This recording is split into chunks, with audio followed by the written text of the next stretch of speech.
ഈ അടുത്ത കാലത്ത് ക്ലിനിക്കിൽ ഒരു പേഷ്യൻ്റ് വന്നിരുന്നു. പുള്ളി ഒരു ടീച്ചറായിരുന്നു. ആ പേഷ്യൻ്റ് വളരെ സങ്കടത്തോടുകൂടിയാണ് വന്ന് പറഞ്ഞത്. കാരണം ആ പേഷ്യൻ്റ് വരാനുള്ളൊരു കാരണം പുള്ളിയുടെ ഒരു ഫ്രണ്ട്, അവരുടെ ഒരു റിലേറ്റീവ് നമ്മുടെ അടുത്ത് വന്ന് അസുഖം മാറിയതുകൊണ്ടാണ് വന്നത്. ഡോക്ടറെ വളരെ സങ്കടത്തോട് പറയാം, ഡോക്ടറെ എനിക്ക് വായ്നാറ്റാണ്. കാരണം അതുകൊണ്ട് ഞാനൊരു ടീച്ചറാണ്, അതുകൊണ്ട് എനിക്ക് സ്റ്റുഡൻസുമായിട്ട് സംസാരിക്കാൻ പറ്റുന്നില്ല. സ്റ്റാഫ് റൂമിൽ ഇരുന്ന് കാര്യങ്ങൾ സംസാരിക്കാൻ പേടിയാണ്, ഇല്ലെങ്കിൽ ആൾക്കാരായിട്ട് കമ്മ്യൂണിക്കേറ്റ് ചെയ്യാൻ വളരെ ബുദ്ധിമുട്ടാണ്.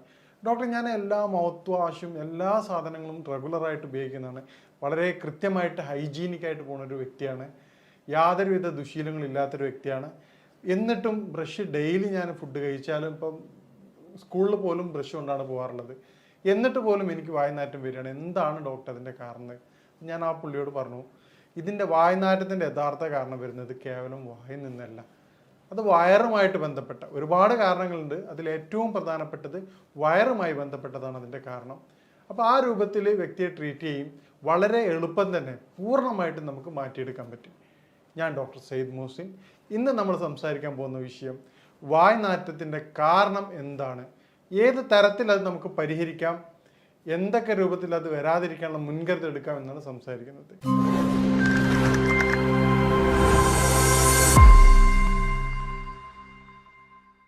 വായ്നാറ്റത്തിൻ്റെ ഏറ്റവും പ്രധാനപ്പെട്ട കാരണം കൃത്യമായ രൂപത്തിലുള്ള ദഹനക്കുറവാണ്. ദഹനക്കുറവ് കാരണം വായ്നാറ്റുള്ള വ്യക്തികളെ നമ്മൾ പരിശോധിക്കുകയാണെങ്കിൽ 90% രോഗികളും അവർ കഫവുമായി ബന്ധപ്പെട്ട രോഗികളായിരിക്കും. അവർക്ക് കഫത്തിൻ്റെ ബുദ്ധിമുട്ട് ഉണ്ടാവാറുണ്ട്. കഫത്തിൻ്റെ വർധനവ് ശരീരത്തിൽ ദഹന പ്രക്രിയ അത് വളരെയധികം വീക്കാക്കും. ഈ രൂപത്തിൽ വീക്കാകുന്നതോടുകൂടി കൃത്യമായ ദഹനമില്ലായ്മയും പിന്നീട് ആ കഫം അവിടെ കിടക്കുന്നുണ്ടാകുന്ന സ്മെല്ലാണ് യഥാർത്ഥത്തിൽ വായ്നാറ്റായിട്ട് പുറത്തു വരുന്നത്. ഇത് നമ്മൾ കേവലം മൗത്ത് വാഷ് ഉപയോഗിക്കുമ്പോൾ ഏറ്റവും പ്രധാനപ്പെട്ട പ്രശ്നം എന്നാണ് നോർമലി മൗത്ത് വാഷിൻ്റെ ഏറ്റവും പ്രധാനപ്പെട്ട ഒരു കണ്ടന്റ് ആൽക്കഹോളാണ്.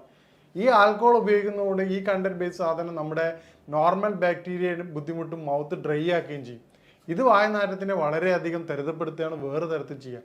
ടെമ്പററി സൊല്യൂഷൻ എന്നുള്ള അടിസ്ഥാനത്തിൽ ആ ഒരു സമയത്ത് മാത്രം മാറ്റം ഉണ്ടാകുകയും, അപ്പോൾ ഈ തരത്തിൽ കൃത്യമായ രൂപത്തിൽ ചെയ്യുന്ന വ്യക്തികൾ ഈ രൂപങ്ങൾ സ്വീകരിക്കുമ്പോൾ അത് ഗുണത്തേക്കാളേറെ ദോഷമാണ് ഉണ്ടാവുക. അപ്പോൾ എന്താണ് അതിൻ്റെ കാരണങ്ങൾ എന്ന് നമുക്ക് പരിശോധിക്കാം. മേൽ പറഞ്ഞതുപോലെ ഈ കഫത്തിൻ്റെ ബുദ്ധിമുട്ട് ഉണ്ടാക്കുന്നതിൻ്റെ കാരണമായിട്ടുള്ള കൃത്യമായ സമയത്തല്ലാതുള്ള കുളികൾ, പിന്നീട് ഈ കഫത്തിൻ്റെ പ്രയാസങ്ങൾ വരുമ്പോൾ ശരീരത്തിൽ ഉദാഹരണത്തിന് ഏറ്റവും പ്രധാനമായിട്ട് കണ്ടുവരുന്ന പ്രശ്നമാണ് അലർജി. ഈ ബുദ്ധിമുട്ടുള്ള ആൾക്കാർക്ക് ഒരു 70 to 80% പേഷ്യൻസ് പറയുന്ന, ഡോക്ടർ എനിക്ക് തുമ്മലിൻ്റെ ബുദ്ധിമുട്ടുണ്ട്, അല്ലെങ്കിൽ എനിക്ക് മൂക്കൊലിപ്പിൻ്റെ പ്രയാസമുണ്ട്, തലവേദനയുണ്ട്, അസിഡിറ്റി പോലെ തന്നെ എനിക്ക് ഏറ്റവും പ്രധാനപ്പെട്ട ബുദ്ധിമുട്ടാണ് ഡോക്ടറെ വളരെയധികം കഫത്തിൻ്റെ, കാരണം തല കുനിക്കുന്ന സമയത്ത് തലക്കനം വരികയാണ്. അപ്പോൾ കഫത്തിൻ്റെ ബുദ്ധിമുട്ട് എന്തൊക്കെയാണ് ശരീരത്തിൽ കാണിക്കുന്നത് ആ എല്ലാവിധ ലക്ഷണങ്ങളും ആ വ്യക്തി പറയുകയാണ്. അപ്പോൾ ഈ കാര്യം നമ്മൾ പറയുമ്പോഴാണ് അവർ പറയുന്നത്, ഡോക്ടർ ഇതെനിക്കുണ്ട്. അപ്പോൾ കഫം വരാതിരിക്കാൻ എന്തൊക്കെ ശ്രദ്ധിക്കുക എന്നുള്ളത് നോക്കുകയാണെങ്കിൽ നമുക്ക് വായ്നാറ്റം ഒരുവിധം വരെ നമുക്ക് പരിഹരിക്കാം. അതിനുള്ള മാർഗ്ഗങ്ങൾ നമ്മൾ അവസാനം വിശദമായിട്ട് വിശദീകരിക്കുന്നതാണ്. ഇനി മറ്റൊരു പ്രധാനപ്പെട്ട കാരണമാണ് കോൺസ്റ്റിപ്പേഷൻ. കൃത്യമായ ശോധനയില്ലായ്മ വായ്നാറ്റത്തിൻ്റെ മറ്റൊരു പ്രധാനപ്പെട്ട കാരണമാണ്. കാരണം ഇന്നത്തെ ലൈഫ് സ്റ്റൈൽ കൊണ്ട്, കൃത്യമായ ഉറക്കക്കുറവില്ലാത്തത് കൊണ്ട്, രാത്രി വളരെ വൈകിട്ട് ഉറങ്ങുകയും രാവിലെ ലേറ്റായിട്ട് എഴുന്നേൽക്കുകയും ചെയ്യുന്നതിലൂടെ ദഹന പ്രക്രിയ വളരെ കുറവാണ്. ഇതേ രൂപത്തിൽ തന്നെയാണ് ഹൈ കലോറി ഫുഡ്. നമ്മൾ കഴിക്കുന്ന ഭക്ഷണം, ഉദാഹരണത്തിന് നമുക്ക് ആവശ്യത്തിലധികമുള്ള കലോറി ഫുഡാണ് ഇന്ന് കഴിക്കുന്നത്. ജങ്ക് ഫുഡായിട്ടായാലും മറ്റെല്ലാ രൂപത്തിലേക്ക് കഴിഞ്ഞാൽ, ഇപ്പം ജങ്ക് ഫുഡ് മാത്രമല്ല, നമ്മൾ പൊതുവേ ഡോക്ടേഴ്സ് കുറ്റപ്പെടുന്ന കാര്യമാണ് ജങ്ക് ഫുഡ്. ജങ്ക് ഫുഡ് കുറ്റപ്പെടുത്തേണ്ട വേണം, യാതൊരു സംശയമില്ല. പക്ഷേ നമ്മൾ അറിയാതെ സൈഡിലൂടെ സംഭവിക്കുന്ന വേറൊരു കാര്യമുണ്ട്, അത് എണ്ണ പലഹാരങ്ങളാണ്. നമ്മൾ കഴിക്കുന്ന ഒരു സമൂസയൊക്കെ കഴിച്ചാൽ നോർമലി അതിൻ്റെ കലോറിക് വാല്യൂ എന്ന് പറഞ്ഞു കഴിഞ്ഞാൽ ഒരു 3 to 4 കിലോമീറ്റർ സഞ്ചരിക്കാനുള്ള എനർജി ഒരു സമൂസയിലൂടെ കിട്ടുന്നുണ്ട്. ഈ തരത്തിൽ നമ്മൾ ചായ കുടിക്കുന്ന സമയത്ത് 3-4 സമൂസ അല്ല 2-3 സമൂസ കഴിച്ച് ആ വ്യക്തി വരെ ബൈക്കിലാണ്, ആ തൊട്ടടുത്ത ഓഫീസ് പോയിട്ട് വീണ്ടും വെറുതെ ഇരിക്കുകയാണ്. പിന്നീട് കഴിക്കുന്ന ബർഗർ, അതുപോലെ ഓരോ ഫുഡ് കഴിക്കുന്നത് ഹൈ കലോറി ഫുഡാണ്. ഇത് നമ്മുടെ ബാലൻസിങ് ഇൻ ആൻഡ് ഔട്ടിൻ്റെ റേഷ്യോ യാതൊരുവിധ പൊരുത്തപ്പെടാത്ത രൂപത്തിലേക്ക് മാറുകയാണ്. ഇത് നമ്മുടെ ഫുഡ് സ്റ്റൈൽ മാറുന്നതോടുകൂടി കൃത്യമായ ഫിസിക്കൽ മൂവ്മെൻറ്റ്സ് ഇല്ലാത്ത അവസ്ഥ, നേരത്തെ പറഞ്ഞ പോലെ സഡൻഡറി ലൈഫ് സ്റ്റൈലിൻ്റെ കാരണമായിക്കൊണ്ട് വൈകി ഉറങ്ങി എഴുന്നേൽക്കുന്ന വ്യക്തി രാവിലെ കുളിച്ച് എഴുന്നേറ്റ് ഉടനെ ബൈക്കോ കാറോ എടുത്തിട്ട് ഓഫീസിലേക്ക് പോവാണ്. പിന്നീട് ഇതേപോലെയാണ് വൈകിട്ട് വരുന്നത്. കൃത്യമായ വ്യായാമത്തിന് സമയം അവർ കിട്ടാറില്ല. പിന്നെ ഓഫീസ് ഡോർ ടു ഡോറാണ്. ഫിസിക്കൽ മൂവ്മെൻറ്റ്സ് വളരെ കുറവാണ്. ഉദാഹരണത്തിന് പണ്ടൊക്കെ ട്രെയിനിൽ പോകുന്ന വ്യക്തികളാണെങ്കിൽ കുഴപ്പമില്ല, സ്റ്റേഷൻ നടക്കുന്ന ബുദ്ധിമുട്ടുണ്ടായിരുന്നു. നടക്കാനുള്ളൊരു ടൈം പോലും നമുക്ക് ഫിസിക്കൽ ആക്ടിവിറ്റീസ് കിട്ടാറുണ്ട്. ഇന്ന് സ്റ്റേഷനിലായാലും എല്ലാം നമുക്ക് ബൈക്ക് അല്ലെങ്കിൽ ഡോർ ടു ഡോറാണ്, കാറോ ബൈക്കോ കാര്യങ്ങളാണ് 90% പീപ്പിൾസ് ഉപയോഗിക്കുന്നത്. ഇത്തരത്തിലുള്ള ഫിസിക്കൽ മൂവ്മെൻറ്റ്സ് കുറയുമ്പോൾ ശരീരത്തിൽ കോൺസ്റ്റിപ്പേഷൻ വന്ന് കണ്ടുവരാറുണ്ട്. ഇത് വായുനാറ്റത്തിൻ്റെ പ്രധാനപ്പെട്ട ഒരു വില്ലനാണ്. അപ്പം നിങ്ങൾക്ക് ഈ കോൺസ്റ്റിപ്പേഷൻ കൊണ്ടാണ് വായുനാറ്റം വരുന്നത്. വായുനാറ്റമുള്ള വ്യക്തികൾ കോൺസ്റ്റിപ്പേഷൻ അടിയന്തരമായിട്ട് ക്ലിയർ ചെയ്യേണ്ടതാണ്. അപ്പോൾ കോൺസ്റ്റിപ്പേഷൻ ക്ലിയർ ചെയ്യേണ്ട കാര്യം നമ്മൾ അവസാനം വിശദമായിട്ട് സംസാരിക്കുന്നുണ്ട്. പിന്നീട് ഉണ്ടാവുന്ന ഏറ്റവും പ്രധാനപ്പെട്ട ഒരു കാര്യമാണ് DNS, ഡീവിയേറ്റഡ് നാസൽ സിസ്റ്റം. മൂക്ക് വളഞ്ഞിട്ടുള്ള പേഷ്യൻസിന് വായുനാറ്റം കണ്ടുവരാറുണ്ട്. തുടർച്ചയായിട്ടുള്ള സൈനസൈറ്റിസ്, നേരത്തെ പറഞ്ഞ കഫത്തിൻ്റെ ബുദ്ധിമുട്ടുണ്ടാവുന്ന സൈനസൈറ്റിസ് ഉള്ള ബുദ്ധിമുട്ടുള്ള സൈനസ് ഇൻഫ്ലമേഷൻ ഉള്ള പേഷ്യൻസിന് ഈ പറഞ്ഞ വായുനാറ്റം വളരെ കോമൺ ആയിട്ട് കണ്ടുവരാറുണ്ട്.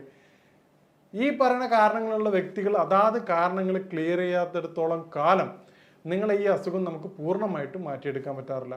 അതുകൊണ്ടാണ് പറഞ്ഞത്, ആ വന്ന പേഷ്യൻസിൻ്റെ തൊട്ട് മുമ്പ് അവർ റെഫർ ചെയ്ത പേഷ്യൻസിൻ്റെ അസുഖം വയറിൻ്റെ ബുദ്ധിമുട്ടായിരുന്നു. പക്ഷേ ഈ പറഞ്ഞ ടീച്ചറെ ബുദ്ധിമുട്ട് എന്താണെന്ന് കഫത്തിൻ്റെ ബുദ്ധിമുട്ടായിരുന്നു. അതുകൊണ്ടാണ് ഓരോ വ്യക്തികൾക്കും വ്യത്യസ്ത തരത്തിലാണ് അതിൻ്റെ രോഗകാരണം ഉണ്ടാകുന്നത്. ഈ രോഗകാരണങ്ങൾ മനസ്സിലാക്കാതെ നമ്മൾ ട്രീറ്റ് ചെയ്യുകയാണെങ്കിൽ അത് പൂർണ്ണ അർത്ഥത്തിലുള്ള ട്രീറ്റ്മെൻറ്റ് ആകില്ല. പിന്നീട് വരുന്ന കാര്യമാണ് സ്മോക്കിംഗ്. സ്മോക്കിങ് വായുനാറ്റത്തിൻ്റെ ഒരു പ്രധാനപ്പെട്ട ഘടകമാണ്. കാരണം അത് കൃത്യമായിട്ടുള്ള ഗ്യാസ്ട്രിക് പ്രോബ്ലം ക്രിയേറ്റ് ചെയ്യും. അത് പിന്നീട് ഇൻഡൈജഷനിലേക്ക് മാറുകയും ചെയ്യാറുണ്ട്. പിന്നീട് വരുന്നൊരു കാരണമാണ് സ്നീസിങ്, അലർജി, തുമ്മൽ. തുമ്മൽ നേരത്തെ പറഞ്ഞ പോലെ എന്തുകൊണ്ടാണെന്ന് വായുനാറ്റത്തെ കാരണം എന്ന് പറഞ്ഞാൽ തുമ്മലുള്ള വ്യക്തികൾക്ക് കഫം വർദ്ധിക്കുകയും പിന്നീട് അത് ബോഡിയിൽ ദഹന സംവിധാനം കുറയ്ക്കുകയാണ് ചെയ്യാറുള്ളത്. നേരത്തെ പറഞ്ഞാൽ പിന്നീടുള്ള കുറേ കാര്യങ്ങളാണ് നമ്മുടെ സഡൻറ്ററി ലൈഫ് സ്റ്റൈൽ മാറ്റുകയാണെങ്കിൽ നമുക്ക് വായുനാറ്റം ഒരു പരിധി വരെ തടയാവുന്നതാണ്. സഡൻറ്ററി ലൈഫ് സ്റ്റൈൽ ഏറ്റവും പ്രധാനമാണ്. ഫുഡും കൂടെ അതിൻ്റെ ഭാഗമാണ്. കാരണം നമ്മൾ ഹെവി ഫുഡ് കഴിക്കുകയും രാത്രി കാലങ്ങളിൽ നമുക്ക് ഈ പറഞ്ഞതുപോലെ സലാഡ് ഐറ്റംസ് കഴിച്ചിട്ടില്ലെങ്കിൽ അത് പിന്നീട് കോൺസ്റ്റിപ്പേഷൻ കാര്യങ്ങളും മാറാറുണ്ട്. അതും വായുനാറ്റത്തിൻ്റെ പ്രധാനപ്പെട്ട ഒരു കാരണമാണ്. ഇനി വായുനാറ്റം എന്താണെന്നും എന്താണ് അതിൻ്റെ പ്രതിവിധികളെന്നും നമുക്ക് പരിശോധിക്കാം. ഈ കോൺസ്റ്റിപ്പേഷൻ പോലെ തന്നെ കഴിഞ്ഞിട്ടുള്ള പിന്നീടുള്ള പ്രധാനപ്പെട്ട ഒരു അസുഖമാണ്, അത് പൊതുവെ സ്ത്രീകളിലാണ് കണ്ടുവരാറുള്ളത്, വെള്ളപ്പൊക്ക്, വൈറ്റ് ഡിസ്ചാർജ്. ഈ വൈറ്റ് ഡിസ്ചാർജ് ഉള്ള വ്യക്തികൾക്ക് പ്രധാനമായിട്ടും ശരീരത്തിന് ചൂട് കൂടുതലായിട്ട് അനുഭവപ്പെടാറുണ്ട്. ഈ ചൂട് അനുഭവപ്പെടുമ്പോൾ അത് ശരീരത്തിൻ്റെ ദഹന പ്രക്രിയ വളരെയധികം വീക്കാക്കാറുണ്ട്. ഇതാണ് ഇൻഡൈജഷനായിട്ട് മാറുകയും പിന്നീട് വായുനാറ്റം. ചില പേഷ്യൻസ് പറയാറുണ്ട്, ഡോക്ടറെ സങ്കടത്തോടുകൂടെ പറയാം, ഡോക്ടറെ എൻ്റെ മകളും പിന്നെ ഭർത്താവൊന്നും എന്നോട് ഈ പ്രശ്നം പറഞ്ഞിട്ടുണ്ടായിരുന്നില്ല, എൻ്റെ കൂടെ ജോലി ചെയ്യുന്നവരാണ് ഈ പ്രയാസം പറഞ്ഞത്. അപ്പോൾ എനിക്ക് പറയാനുള്ളത്, നിങ്ങളെ വീട്ടിലുള്ള ആൾക്കാർ പറഞ്ഞ് സപ്പോർട്ട് ചെയ്യേണ്ടതാണ്. കാരണം പുറത്തുനിന്നുള്ളൊരു വ്യക്തിയെ പറഞ്ഞ് അറിയിക്കുമ്പോൾ അവർക്ക് വളരെയധികം പ്രയാസം ഉണ്ടാവാറുണ്ട്. മേൽപ്പറഞ്ഞ കാരണങ്ങൾ നമ്മൾ പരിശോധിക്കുകയാണെങ്കിൽ നമുക്ക് വായുനാറ്റം എന്നുള്ള കാര്യം നമുക്ക് പൂർണ്ണമായിട്ടും മാറ്റിയെടുക്കാവുന്നതാണ്. ഇനി എങ്ങനെ നമുക്ക് വായുനാറ്റങ്ങൾ നേരിടാം എന്നുള്ളതാണ്. വായുനാറ്റത്തിൻ്റെ ഏറ്റവും പ്രതിവിധിയായിട്ട് പറഞ്ഞത് കാരണങ്ങൾ അറിഞ്ഞു. ഉദാഹരണത്തിന് ഇപ്പം വ്യത്യസ്തമായ രൂപത്തിലാണ് അതിൻ്റെ എഫക്റ്റ് ചെയ്യണത്. നേരത്തെ പറഞ്ഞ ഏറ്റവും പ്രധാനമായിട്ട് കാരണം കഫത്തിൻ്റെ ബുദ്ധിമുട്ടാണ്. ശരീരത്തിൽ കഫത്തിൻ്റെ പ്രയാസമുള്ള വ്യക്തികൾ, ഓരോ വ്യക്തികൾക്കും നേരത്തെ പറഞ്ഞ കാരണം കൃത്യമായിട്ട് നിങ്ങൾ ഐഡൻറ്റിഫൈ ചെയ്യേണ്ടതാണ്. എന്നാൽ മാത്രമേ ഇത് നമുക്ക് പൂർണ്ണമായിട്ട് പരിഹാരം ലഭിക്കുകയുള്ളൂ. അപ്പോൾ കഫത്തിൻ്റെ ബുദ്ധിമുട്ടുള്ള പേഷ്യൻ്റ് ആണെങ്കിൽ അവർ കൃത്യമായിട്ട് ചെയ്യേണ്ടത് രാവിലെ വെറും വയറ്റിൽ 1/2 ടീസ്പൂൺ തേനിനകത്ത് ഒരു 1 ഗ്രാം ചുക്ക് നിർബന്ധമായിട്ട് കഴിക്കേണ്ടതാണ്. അതുപോലെ തന്നെ പിന്നെ നമ്മുടെ കുളിയുടെ സമയം കൃത്യമായിട്ട് പരിശോധിക്കേണ്ടതാണ്. 11 മണിക്ക് ശേഷം തല കുളിക്കാതിരിക്കാൻ പ്രത്യേകം ശ്രദ്ധിക്കണം. ഈ 2 കാര്യങ്ങൾ ചെയ്യുന്നതിലൂടെ കഫത്തിൻ്റെ ബുദ്ധിമുട്ടുള്ള വ്യക്തികളുടെ പ്രയാസങ്ങൾ നമുക്ക് ഒരു പരിധി വരെ തടയാൻ സഹായിക്കാറുണ്ട്. ഇതുപോലെ തന്നെ അവർ ഉപയോഗിക്കുന്ന വെളിച്ചെണ്ണ, ഏത് ഹെയർ ഓയിൽ ഉപയോഗിക്കുകയാണെങ്കിലും അതിൽ 1-2 വെളിച്ചെണ്ണയിൽ 1-2 കുരുമുളക് കൂടി ഇട്ടതിന് ശേഷം ഉപയോഗിക്കുകയാണെങ്കിൽ അത് കഫത്തിൻ്റെ ഇറക്കം വളരെ ഫലപ്രദമായിട്ട് തടയാൻ സഹായിക്കുന്നതായിട്ട് കണ്ടുവരാറുണ്ട്. പിന്നീട് നമ്മൾ കോൺസ്റ്റിപ്പേഷനുള്ള പേഷ്യൻസിനാണെങ്കിൽ രാത്രി നിർബന്ധമായിട്ടും നിങ്ങൾ സലാഡ് ഉപയോഗിക്കേണ്ടതാണ്. അതുപോലെ തന്നെ നിങ്ങൾ സലാഡിൻ്റെ ഒപ്പം തന്നെ കക്കരി, പപ്പായ എന്നീ ഫ്രൂട്ട്സുകൾ ഉപയോഗിക്കുക. ഒരു വ്യക്തിക്ക് എന്ത് ഭക്ഷണം കഴിച്ചാലാണോ ദഹനത്തിന് സഹായിക്കുന്നത് ആ ഭക്ഷണ സാധനങ്ങൾ നിർബന്ധമായി ഉൾപ്പെടുത്തേണ്ടതാണ്. എല്ലാ വ്യക്തികളും നിർബന്ധമായിട്ടും 1/2 മണിക്കൂറെങ്കിലും ഫിസിക്കൽ മൂവ്മെൻറ്റ്സ് നിർബന്ധമായിട്ട് ചെയ്യേണ്ടതാണ്. കാരണം ഫിസിക്കൽ മൂവ്മെൻറ്റ് ശരീരത്തിൻ്റെ വളരെയധികം അത്യാവശ്യമായിട്ടുള്ള ഘടകമാണ്. ഇന്നത്തെ എല്ലാ ലൈഫ് സ്റ്റൈൽ ഡിസോർഡേഴ്സിൻ്റെയും അടിസ്ഥാന കാരണം ഫിസിക്കൽ മൂവ്മെൻറ്റ്സിൻ്റെ കുറവാണ്. പിന്നീട് നമുക്ക് ചെയ്യാൻ പറ്റുന്ന കാര്യമാണ് നേരത്തെ പറഞ്ഞ പോലെ വൈറ്റ് ഡിസ്ചാർജ് ഉള്ള സ്ത്രീകളിൽ, വയറിന് ബുദ്ധിമുട്ടുള്ള സ്ത്രീകളിൽ നമുക്ക് ചെയ്യാൻ പറ്റുന്ന കാര്യമാണ് തേൻ നെല്ലിക്ക. വയറിൽ ചൂട് കുറച്ച് തണുപ്പാക്കി മരുന്ന്, തൈര് ധാരാളം ഉപയോഗിക്കാവുന്നതാണ്. അതുപോലെ തന്നെ ജീരകത്തിൻ്റെ വെള്ളം, ഉച്ചയ്ക്ക് ഭക്ഷണം കൊണ്ടുപോകുന്നൊപ്പം തന്നെ ജീരകത്തിൻ്റെ വെള്ളം കൊണ്ടുപോവുകയാണെങ്കിൽ അത് ഡൈജഷൻ വളരെ സുഗമമാക്കുകയും അത് വായുനാറ്റത്തെ കുറച്ചും കണ്ടുവരാറുണ്ട്. ഇതുപോലെ നമുക്ക് സിമ്പിളായിട്ട് നാച്ചുറൽ മൗത്ത് വാഷായിട്ട് ഉപയോഗിക്കാൻ പറ്റുന്ന സാധനമാണ്. പിന്നെ ഇലാച്ചി, ഏലക്കായ 1-2 എടുത്തിട്ട് പ്രത്യേകം ശ്രദ്ധിക്കുക, പെപ്റ്റിസൈഡ് ഉപയോഗിച്ചതാണ് മാർക്കറ്റിൽ അവൈലബിൾ. അതുകൊണ്ട് അതിൻ്റെ പുറം ഭാഗം ഒഴിവാക്കിക്കൊണ്ട് കുരുക്കൾ മാത്രം ചവച്ചരക്കുന്നത് വളരെയധികം ഫലപ്രദമായിട്ട് കണ്ടുവരാറുണ്ട്. പണ്ട് കാലങ്ങളിൽ ആൾക്കാർ ഇരട്ടി മധുരം, ഒരു ചെറിയൊരു കഷ്ണം ഇരട്ടി മധുരം എടുത്തിട്ട് ഒരു ചെറിയൊരു പീസ് എടുത്ത് ഇടയ്ക്ക് വായിൽ വെച്ച് ചവക്കുന്നത് കഫത്തിൻ്റെ ബുദ്ധിമുട്ട് കുറയ്ക്കാൻ വളരെയധികം സഹായിക്കാറുണ്ട്. ഈ തരത്തിലൂടെ കൺട്രോൾ ചെയ്യുകയാണെങ്കിൽ നമുക്ക് വായ്നാറ്റം എന്നുള്ളത് വളരെ എളുപ്പം തന്നെ പൂർണ്ണമായിട്ട് മാറ്റിയെടുക്കാവുന്നതാണ്. ഇനി വായ്നാറ്റം നേരത്തെ പറഞ്ഞതുപോലെ നമ്മുടെ പേഷ്യൻസിന് മാറുന്നതിൻ്റെ കാരണം അവരുടെ യഥാർത്ഥ കാരണം കണ്ടെത്തുന്നതിലൂടെയാണ്. മേൽപ്പറഞ്ഞ കാരണങ്ങളിലൂടെ നമുക്ക് വായ്നാറ്റത്തിൻ്റെ കാരണം മനസ്സിലാക്കിക്കൊണ്ടാണ് നമ്മുടെ ക്ലിനിക്കുകളിൽ രോഗികളെ പരിശോധിച്ച് കൃത്യമായ ചികിത്സ കൊടുക്കുന്നത്.